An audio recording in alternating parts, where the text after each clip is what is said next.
मोहतरम ख़वातीन हज़रात अस्सलाम वालेकुम। मैं उम्मीद करता हूँ कि आप और आपके घर वाले खैरियत से होंगे। आज हम पढ़ेंगे एक्सेप्टेंस ऑफ बांग्लादेश 1974 के पाकिस्तान ने 1974 के अंदर 1974 के अंदर बांग्लादेश को क्यों और कैसे तस्लीम किया था। हम उम्मीद करते हैं कि आपको हमारी ये मेहनत पसंद आती होगी, तो चैनल पर बार बार आने के लिए और वीडियोस देखने के लिए आप सभी लोगों का बहुत बहुत शुक्रिया।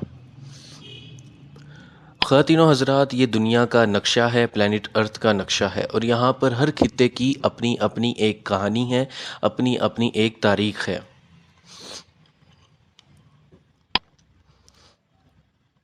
हर हिस्से की तारीख़ को अच्छे तरीके से पढ़ने के लिए, जोग्राफिया को अच्छे तरीके से पढ़ने के लिए हमने प्लैनेट अर्थ को मुख्तलिफ़ बरे-आज़मों में तकसीम किया है। उन्हीं में से एक एशिया है, और बरे-आज़म एशिया में ही पाकिस्तान वाक़या है, जिसकी खारजा पॉलिसी की तारीख़ हम आपको पढ़ा रहे हैं। यहाँ पर आप दुनिया के नक्शे में बांग्लादेश को देख सकते हैं। आप देख सकते हैं कि वो किस तरह भारत के यानी हिंदुस्तान के, इंडिया के दाईं जानब राइट साइड पर मौजूद एक छोटा सा मुल्क है। यहाँ पर आप बांग्लादेश को और ज़्यादा अच्छे तरीके से देख सकते हैं, या आप उसको अच्छे तरीके से देख सकते हैं कि बांग्लादेश कहाँ पर वाक़या है। कि बांग्लादेश के एक तरफ म्यांमार है, ऊपर उसके इंडिया है, उसके यानी कि उसको दो साइडों से इंडिया ने घेरा हुआ है, और एक तरफ छोटा सा उसका जो हिस्सा है, जो बाउंड्री है, वो म्यांमार को टच होती है, और उसके नीचे बे ऑफ बंगाल है। आप यहाँ पर इसको अच्छे तरीके से देख सकते हैं। जो बांग्लादेश की ज्योग्राफ़ी है उसको और अच्छे तरीके से आप यहाँ इस पिक्चर के अंदर देख सकते हैं। आप यहाँ पर वीडियो को पॉज करके इसको अच्छे तरीके से यहाँ पर ऑब्ज़र्व कर सकते हैं कि बांग्लादेश के एक तरफ साउथ एशिया है, बांग्लादेश खुद भी साउथ एशिया में है, और बांग्लादेश की राइट साइड पे साउथ ईस्ट एशिया शुरू हो जाता है, जिसमें आपके पास लाओस है, थाईलैंड है, वियतनाम है, वगैरह वगैरह के ममालिक शामिल हैं। तो याद रखिएगा, जो बांग्लादेश की क्रिएशन है वो पाकिस्तान के लिए एक ऐसा सबक है जिसको कभी भी भुलाना नहीं चाहिए। जिस तरह जापान के अंदर हिरोशिमा और नागासाकी के बारे में बात होती रहती है, इस तरह हमें चाहिए कि हम भी बांग्लादेश के बारे में बात करते रहें, ताकि वो जो हमारा जो ज़ख्म है हम उससे अच्छे तरीके से इल्म हासिल कर सकें, उससे हम चीज़ों को सीख सकें। बांग्लादेश को एक्सेप्ट करने का एक रीज़न ये भी था कि हकीकत को मान लिया जाए कि अब हमारे मुल्क का एक हिस्सा हमसे जुदा हो चुका है। तो इस तरह अब बार बार लड़ाई झगड़ा करने से या उनको तस्लीम ना करने से पाकिस्तान का ही नुकसान होना था, इन डैट सेंस कि हमारे और उनके दरमियान इख्तलाफात और ज़्यादा बढ़ जाते। जो खलीज थी जो पहले ही बहुत ज़्यादा थी, यानी कि जो गैप था वो पहले ही बहुत ज़्यादा था, वो और ज़्यादा हो जाता। तो पाकिस्तान ने 1974 में बांग्लादेश के वजूद को मान लिया, और इससे दोनों ममालिक के दरमियान ताल्लुकात का आगाज़ हुआ, और इससे बांग्लादेश को यूनाइटेड नेशन का मेंबर बनने में भी काफ़ी मदद हुई, क्योंकि दूसरे इस्लामी ममालिक जो कि पाकिस्तान के बहुत ज़्यादा करीब थे, पाकिस्तान के इस कदम से उन्होंने भी बांग्लादेश के वजूद को एक्सेप्ट किया, और इससे बांग्लादेश को एक रास्ता मिला कि वो यूनाइटेड नेशंस के अंदर अपना मकाम पैदा कर सके और अपनी मेंबरशिप हासिल कर सके। तो जो हिस्ट्री है वो बहुत ही ज़्यादा तल्ख है, लेकिन उसको बयान करना बहुत ही ज़्यादा ज़रूरी है। तो आप यहाँ पर नक्शे में देख सकते हैं कि जो पार्टीशन हुई थी वो कुछ इस तरह से हुई थी कि एक तरफ पाकिस्तान था और ज़ाती कश्मीर था, कश्मीरी अवाम पाकिस्तान के साथ जाना चाहती थी और टेक्निकली ये पाकिस्तान का ही हिस्सा है, और दूसरी तरफ हमारे पास ईस्ट पाकिस्तान था, मशरक़ी पाकिस्तान था, जो कि 1971 की जंग के बाद, वार के बाद बांग्लादेश बन गया। तो याद रखिएगा 1947 से ही मामला ठीक नहीं थे, अनरेस्ट चल रहा था। सबसे पहले लैंग्वेज का इशू पैदा हुआ कि बंगाली कहते थे कि हमारी आबादी ज़्यादा है, कि पॉपुलेशन हमारी ज़्यादा है। बेशक उनकी जो ज्योग्राफिकल साइज़ है वो बहुत ही कम है, लेकिन अगर देखा जाए तो पॉपुलेशन में वो वेस्ट पाकिस्तान से, जो कि आज का मौजूदा पाकिस्तान है, उससे कहीं ज़्यादा आबादी रखते थे। तो वो ये चाहते थे कि जो ज़ुबान है वो बंगाली होनी चाहिए, वो उर्दू को तस्लीम नहीं करना चाहते थे। और वैसे भी वो कहते थे कि ये उर्दू किसकी ज़बान है, दूसरी तरफ भी पाकिस्तान के अंदर लोग ज़्यादातर पंजाबी बोलते हैं, सराइकी बोलते हैं, और फिर जो हिस्सा बचता है वो सिंधी और पश्तो और वो बलोच ज़बान बोलते हैं, वगैरह वगैरह वगैरह। तो अगर इस तरह और उर्दू बोलने वाले सबसे कम हैं, तो अगर इस तरह हम रेशो प्रोपोर्शन निकालें तो पाकिस्तान के अंदर 1947 की बात कर रहा हूँ कि उस वक्त ज़्यादातर लोग, जो ज़्यादातर आबादी थी, वो बंगाली बोलने वालों की थी। तो उन्होंने कहा कि बंगाली और उर्दू के दरमियान जो मामला है वो बहुत ज़्यादा सख्त हो गया। तो बाद में ये किया गया कि बंगाली और उर्दू दोनों को नेशनल लैंग्वेज बना दिया गया था। दूसरा मसला ये था कि बहुत ज़्यादा बड़ी पॉपुलेशन का मसला था कि एक तरफ पाकिस्तान जो था, जो आज का मौजूदा पाकिस्तान है, जिसे मगरबी पाकिस्तान कहते हैं, वेस्ट पाकिस्तान कहते हैं, उसका एरिया बहुत बड़ा था और आबादी कम थी। दूसरी तरफ जो ईस्ट पाकिस्तान था, जो मशरक़ी पाकिस्तान है, जिसे आज हम बांग्लादेश कहते हैं, उसका एरिया बहुत कम था, उसका साइज़ बहुत कम था, लेकिन उसकी आबादी बहुत ज़्यादा थी। तो ये बहुत बड़ा मसला था कि वहाँ पर रिसोर्सेज की कमी थी, वहाँ पर रिहाइश का मसला था, वहाँ पर साफ़ पानी का मसला था, वहाँ पर रोज़गार का मसला था, क्योंकि जोग्राफिया कम था, आबादी ज़्यादा थी, रिसोर्सेज कम थे और पॉपुलेशन ज़्यादा थी। तो वो जो एक रेशो होती है रिसोर्सेज और पॉपुलेशन की, वो बहुत ही ज़्यादा डिस्टर्ब थी। तीसरा है इंस्टीट्यूशन ऑफ आर्मी, कि जो इंस्टीट्यूशन ऑफ आर्मी है वो आज के मौजूदा पाकिस्तान में मौजूद थी, यहाँ पर बहुत ज़्यादा मजबूत थी। जो पाकिस्तान की जो एस्टेब्लिशमेंट है वो आज के पाकिस्तान में ही मौजूद थी, और जितने पाकिस्तान के पास स्ट्रॉन्ग मिलिट्री बेसिस थे वो सारे के सारे मगरबी पाकिस्तान यानी कि मौजूदा पाकिस्तान के अंदर मौजूद थे, और ईस्ट पाकिस्तान के पास ऐसी कोई स्ट्रॉन्ग आर्मी नहीं थी। तो एक ये भी बहुत बड़ा मसला था कि अगर मशरक़ी पाकिस्तान के ऊपर हमला हो जाता है तो मगरबी पाकिस्तान से फोर्सेस कैसे आएंगी, कि बीच में तो इतना बड़ा भारत है, और अगर समुंदर के रास्ते में आए तो वहाँ पर भी भारत बैठा हुआ है। तो ये कैसे है कि आप ये कह दें कि मगरबी पाकिस्तान का दिफा ही सिर्फ दिफा है, तो मशरक़ी पाकिस्तान कहाँ जाए, वहाँ के लोग कहाँ जाएं, उनके हकूक़ का क्या होगा, उनकी हिफाजत का क्या होगा। तो ये कुछ मसले मसाइल थे जो कि दोनों जो इलाके हैं पाकिस्तान के, उनके दरमियान चल रहे थे। एक लैंग्वेज इशू था, दूसरा पॉपुलेशन का इशू था, रिसोर्सेज का इशू था, और इंस्टीट्यूशन ऑफ आर्मी का इशू था। इसके बाद फिर अगरतला कॉन्स्पिरेसी केस होता है, जो हम आपको पॉलिटिकल हिस्ट्री ऑफ पाकिस्तान की प्लेलिस्ट में पढ़ा चुके हैं। इसके अलावा ये बताया जाता है कि जो शेख मुजीबुर रहमान है वो एक साजिश का शिकार है, जिसके ऊपर उनको जेल भी हो जाती है, और ये कहा जाता है कि ये एक गद्दार हैं, उनको गद्दार मशहूर करने की कोशिश की जाती है। हालांकि वो अगर न्यूट्रल स्टडी की जाए तो वो गद्दार नहीं थे, वो बस अपने लोगों के हकूक़ की बात कर रहे थे। जैसे आज अगर मेरे जैसा भी एक आम आदमी अपने लोगों के हकूक़ की बात करे, तो मैं वो लोग जो कि ताकतवर हैं उनके उनके नज़र में, उनके सामने गद्दार माना जाऊंगा, क्योंकि मैं उनकी पावर को चैलेंज कर रहा हूँ, उनके जो स्टेक्स हैं उनको चैलेंज कर रहा हूँ। तो जो शेख मुजीबुर रहमान थे वो अपने लोगों के लिए बात करते थे, वो थड़े के सियासतदान थे, वो गली मोहल्ले के सियासतदान थे, उनका आम लोगों में उठना बैठना था। वो एक इस तरह के इन सियासतदान थे कि जिनका फुटप्रिंट अवाम के अंदर बहुत ही ज़्यादा मजबूत था। इसके अलावा वो कायद-ए-आज़म के साथ ही रह चुके थे, वो फातिमा जिन्ना के साथ ही रह चुके थे, उनको पता था स्ट्रगल क्या होती है, उन्होंने अयूब खान के ख़िलाफ़ स्ट्रगल की हुई थी। तो उनका अवाम में एक नाम था, एक मकाम था, और अवाम उनके पीछे खड़ी होती थी।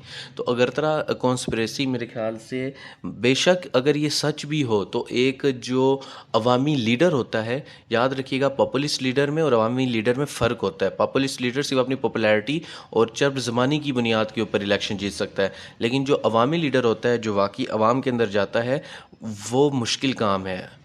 और वो मुश्किल काम शेख मुजीबुर रहमान ने मशरक़ी पाकिस्तान में कर रखा था, और भुट्टो ने मगरबी पाकिस्तान में कर रखा था। कि मगरबी पाकिस्तान में भुट्टो एक अवामी लीडर था, गली महल्ले कूचे के अंदर बैठता था, आम वर्कर से मिलता था। तो इधर भुट्टो अवामी तौर पे बहुत ही ज़्यादा एक्टिव था, और उस तरफ शेख मुजीबुर रहमान अवामी तौर पर बहुत ही ज़्यादा एक्टिव थे। लेकिन जो शेख मुजीबुर रहमान की स्ट्रगल है वो जुल्फ़िकार अली भुट्टो से ज़्यादा थी। तो इस तरह से जो अगरतला कॉन्स्पिरेसी थी उसमें यह था कि इंडिया जो है वो बंगालियों की मदद कर रहा है ताकि बंगाली पाकिस्तानियों से आज़ादी हासिल करने। इसी कॉन्स्पिरेसी के चक्कर में शेख मुजीबुर रहमान को कैद भी कर दिया गया था। इसके अलावा जो पाकिस्तानी रूलर्स और एलीट थे वो मुज़ाकरात के मूड में नहीं थे, वो जेनोसाइड के मूड में थे। शेख मुजीबुर रहमान जैसे जो अवामी लीडर होते हैं वो टेबल टॉक पर बैठने के लिए तैयार होते हैं, और अगर तैयार नहीं भी होते तो उनको अवामी सतह पर प्रेशराइज करके तैयार कर लिया जाता है। सियासत क्या होती है? मामला फ़हमी होती है, चीज़ों को डील करना होता है, चीज़ों को मैनेज करना होता है, अपने नज़रियात और ख़यालात के हिसाब से लोगों को लेकर चलना होता है। कुछ अपनी बात मनवानी होती है, कुछ सामने वाले की बात मनवानी होती है। टेबल टॉक के अंदर क्या होता है? विन विन सिचुएशन आप क्रिएट करें, आप हमेशा जीतेंगे। कुछ लोग कुछ दो ही सियासत होती है। इसका मतलब ये नहीं कि आप अपने असूल कंप्रोमाइज़ कर दें, नहीं, आप टेबल के ऊपर अपने असूल रखें कि जनाब ये हमारे असूल हैं, हम इनसे पीछे नहीं हटेंगे, आप अपने असूल बताएं और हम कोई बीच का रास्ता ढूंढते हैं।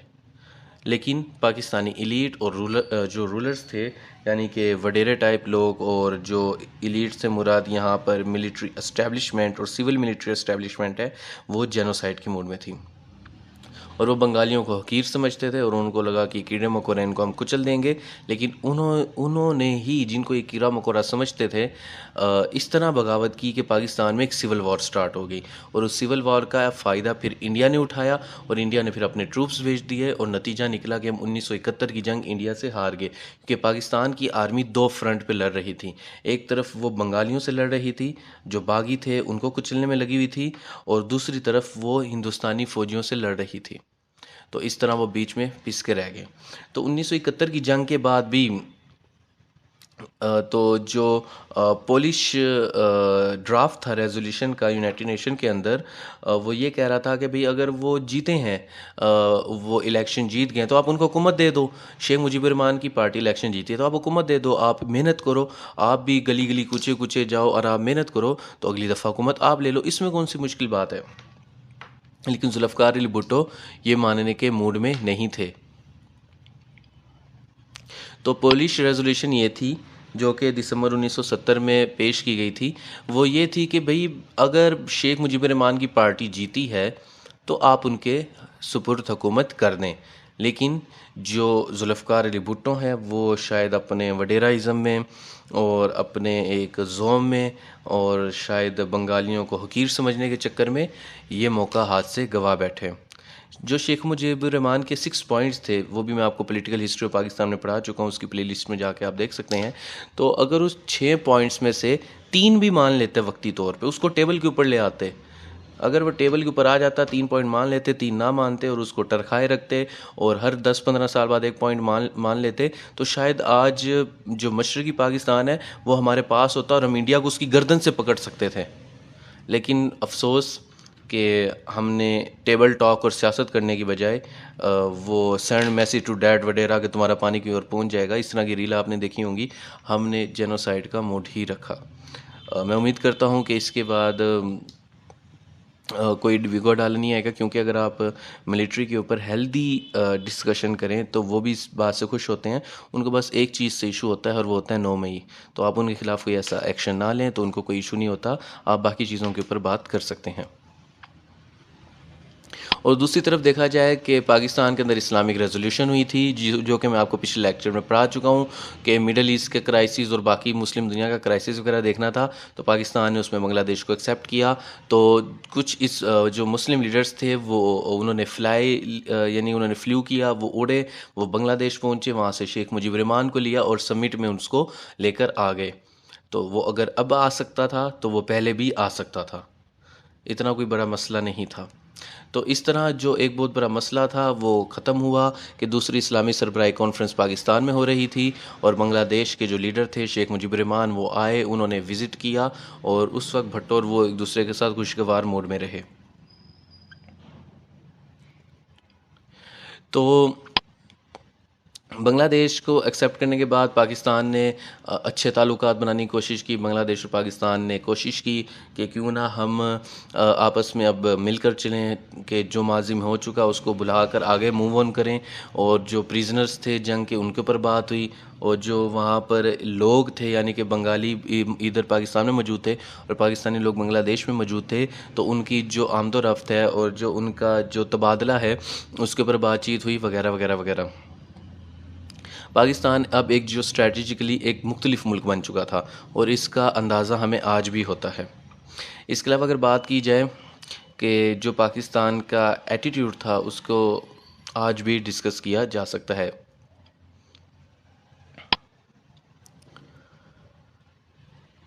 तो अगर हम कंक्लूजन बयान करें, हम नतीजा निकालें, हम देखें कि असल में बुनियादी नकात क्या हैं और मेन पॉइंट्स क्या हैं, यानी कि बुनियादी नकात यानी मेन पॉइंट्स, तो ये कहना दुरुस्त होगा कि जो बांग्लादेश का जो वजूद है वो डिप्लोमेसी का ना होना है, वो सिफारतकारी का ना होना है, वो विन विन सिचुएशन क्रिएट ना कर पाना है, वो सिविल मिलिट्री ब्यूरोक्रेसी का जो एक जालिम हुक्मरान का रवैया होता है उसको बरकरार रखना है।